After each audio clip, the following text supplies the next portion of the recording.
Welcome to Sana's kitchen. இன்னைக்கு நம்ம வீடியோவில் ஒரு ஸ்பைசியான ஸ்டார்டர் ரெசிபி தான் பார்க்க போகிறோம். Korean style hot fried cauliflower எப்படி பண்ணலான்னு பார்க்கலாம் வாங்க. இந்த ஸ்பைசியான ஸ்டார்டர் ரெசிபிக்காக நம்ம ஒரு ஹாட் சாஸ் ரெடி பண்ணணும். இது கொரியன் ஸ்டைலில் கோஜ்வங் சாஸோட ஒரு ஆல்டர்னேட் வெர்ஷன் தான். எப்படி பண்ணலான்னு பார்க்கலாம் வாங்க. இந்த ஹாட் சாஸ் பண்ணுறதுக்காக ஒரு ட்ரை பேன் வச்சுட்டு அதில் 4லேருந்து 5 ஸ்பூன் அளவுக்கு நான் ஆயில் ஆட் பண்ணிக்கிறேன். ஆயில் கொஞ்சம் சூடானதுக்கு அப்புறம் 1.5 ஸ்பூன் அளவுக்கு சில்லி பவுடர் ஆட் பண்ணிக்கிறேன். இது அந்த சாஸ்க்கு நல்ல ஒரு பிரைட் கலர் கொடுக்கும். இப்போ ஒரு மிக்சியில் நான் ஒரு 30 அளவுக்கு ட்ரை சில்லி சுடு தண்ணியில் நல்லா ஊற வச்சுருக்கேன். ஒரு 20 மினிட்ஸ் அளவுக்கு ஊறி இருக்கு.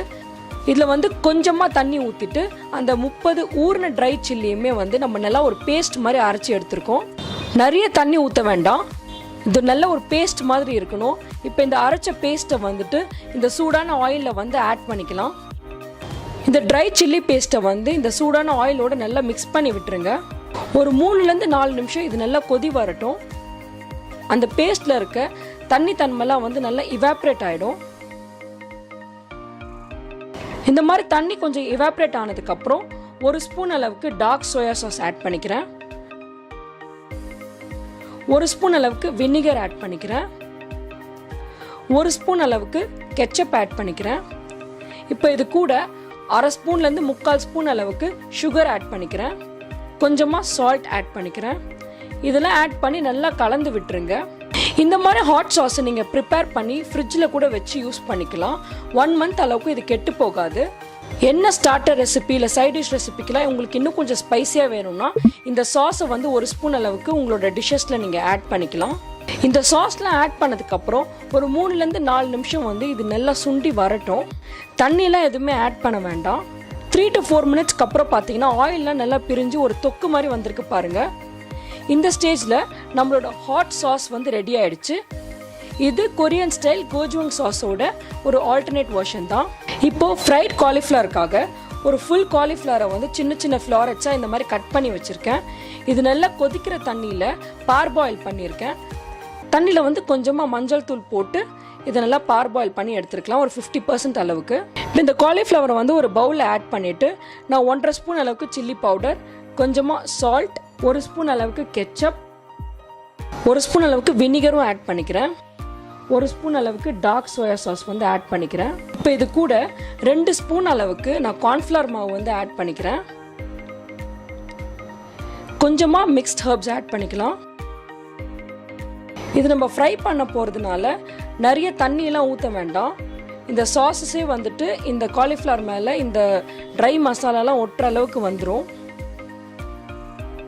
இந்த அளவுக்கு காலிஃப்ளவரோட எல்லா சைடுமே நம்ம போட்டிருக்க மசாலா அண்ட் கார்ன்ஃப்ளவர் நல்லா ஒட்டி வந்துடணும். இந்த மாதிரி வந்ததுக்கப்புறம் ஒரு 15 to 20 மினிட்ஸ் இது நல்லா ஊறட்டும்.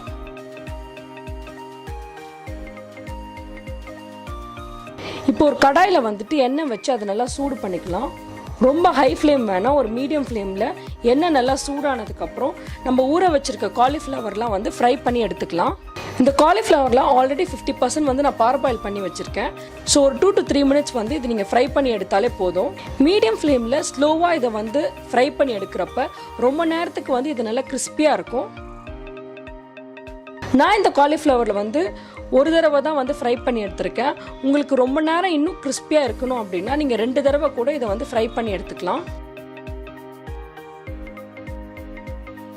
இப்போ நம்ம ஃப்ரை பண்ணி எடுத்த காலிஃப்ளவரை ஒரு ஹாட் சாஸ் நம்ம ப்ரிப்பேர் பண்ணுவோம் இல்லைங்களா, அதோட இதை மிக்ஸ் பண்ணி எடுத்துடலாம். இப்போ ஒரு பேன் வச்சுட்டு 1 ஸ்பூன் அளவுக்கு ஆயில் ஆட் பண்ணிக்கிறேன். அது கூட நம்ம ரெடி பண்ணி வச்சிருக்க அந்த ஹாட் சாஸ் கோஜ்வங் சாஸோட ஆல்டர்னேட் வெர்ஷன் அதை நான் ஆட் பண்ணிக்கிறேன். இது கூட 1 ஸ்பூன் அளவுக்கு ஜிஞ்சர் கார்லிக் பேஸ்ட் ஆட் பண்ணி நல்லா வதக்கி விட்டுடலாம் எண்ணெயில். ஒரு 2 to 3 மினிட்ஸ் இதை நல்லா வதக்கி விட்டிங்கன்னா இஞ்சி பூண்டு பேஸ்ட்டோட ரா ஸ்மெல் போயிடும்.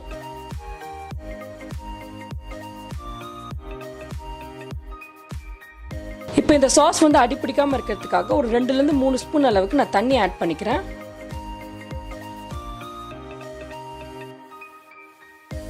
1லேருந்து 2 நிமிஷம் இது வதக்குனதுக்கு அப்புறம் இஞ்சி பூண்டு பேஸ்ட்டோட ரா ஸ்மெல்லும் போயிடுச்சு. அந்த தண்ணியும் கொஞ்சம் சுண்டி வந்துருச்சு. இப்போ இந்த ஸ்டேஜில் 1 ஸ்பூன் அளவுக்கு கெச்சப், 1 ஸ்பூன் அளவுக்கு டார்க் சோயா சாஸ் ஆட் பண்ணிக்கிறேன். இந்த ஸ்டார்டர் ரெசிபி வந்துட்டு எல்லா ஃப்ளேவர்ஸுமே வந்து ஆட் பண்ண மாதிரி இருக்கும். நல்லா ஸ்பைஸியாகவும் இருக்கும், டேங்கியாகவும் இருக்கும், மைல்டான ஒரு ஸ்வீட்னஸோடு இருக்கும். இப்போ இந்த சாஸ் கூட வந்துட்டு 1 ஸ்பூன் அளவுக்கு ஹனி ஆட் பண்ணிக்கிறேன். இதை நல்லா மிக்ஸ் பண்ணி விட்டுடலாம்.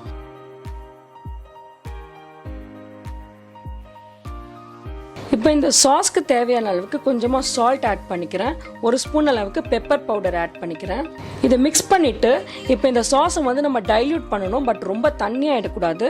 அதுக்காக 1 ஸ்பூன் அளவுக்கு கார்ன்ஃப்ளவர் மாவு 1/2 கப் அளவுக்கு தண்ணியில் வந்து நல்லா மிக்ஸ் பண்ணிக்கிறேன், லம்ப்ஸ் இல்லாமல். அதை வந்து இதோட ஆட் பண்ணிக்கலாம். இப்போ கார்ன்ஃப்ளவரோட அந்த தண்ணி ஊற்றுனதுக்கப்புறம் இந்த சாஸோட சேர்த்து நல்லா மிக்ஸ் பண்ணி விட்டுருங்க.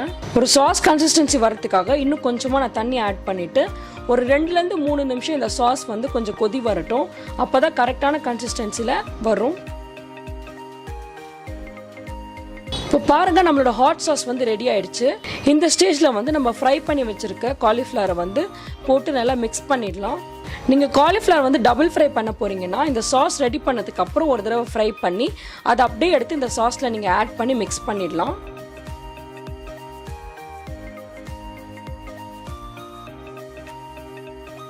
அவ்வளோதான், நம்மளோட Korean style hot fried cauliflower வந்து ரெடி ஆயிடுச்சு.